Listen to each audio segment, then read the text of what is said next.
이종석 국방부 장관이 국회 국방위원회 전체 회의에 참석해 고 최상병 순직과 관련해 민간 수사기관과 법원의 판단을 존중한다며 재발 방지 대책을 만들고 보다 안전하고 강한 군을 만들어갈 것을 강조했습니다.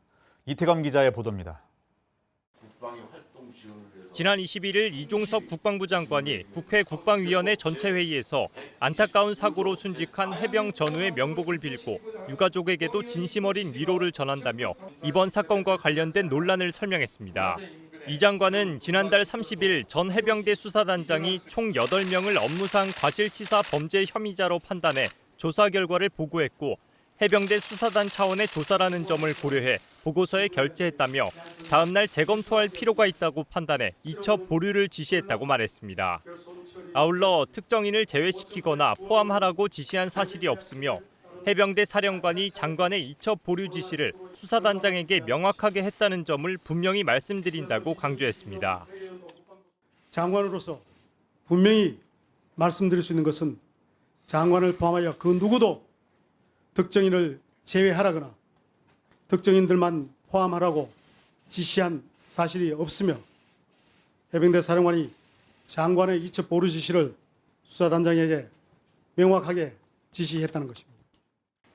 이 장관은 국방부 조사본부 재검토 결과도 소개하며 해병대 수사단이 8명 모두를 업무상 과실치사 범죄 혐의자로 판단한 조사 결과는 과도한 것으로 판단됐다며 여단장의 지침을 위반한 2명은 범죄 혐의가 인정되나 지휘 개선에 있거나 현장 통제관 임무를 부여받은 4명은 현재 기록만으로 범죄 혐의를 특정하기 제한됐다고 말했습니다. 특히 고 최상병과 같은 조가 아니었지만 현장에서 함께 작전을 수행했던 2명은 현장 통제 임무가 없었음에도 범죄 혐의자로 오판했음을 확인했다고 덧붙였습니다.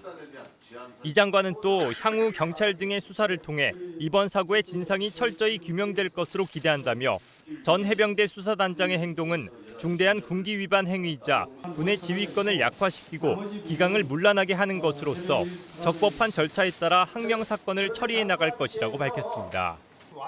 이어 이 장관은 수사기관과 법원의 판단에 적극 협조할 것이라며 보다 안전하고 강한 군을 만들겠다고 강조했습니다.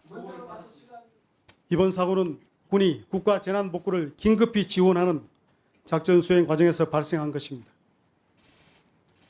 잘못을 엄중히 처벌해야 하지만 죄 없는 사람을 범죄인으로 만들어서도 안 되는 것이 장관의 책무입니다. 앞으로 국방부는 민간 수사기관과 법원의 판단을 존중하고 적극 협조할 것이며 필요한 후속 조치를 진행하고 재발 방지 대책을 만들어 보다 안전하고 강한 군을 만들어 가겠습니다. 국방부 조사본부는 직접적인 범죄 혐의가 있다고 판단되는 2명은 인지 통보서를 작성해 경찰에 이첩하고 문제가 식별된 4명은 각각의 사실관계를 적시해 해병대 수사단에서 이관받은 사건 기록 1차와 함께 경찰에 송부할 예정입니다. 국방뉴스 이태검입니다.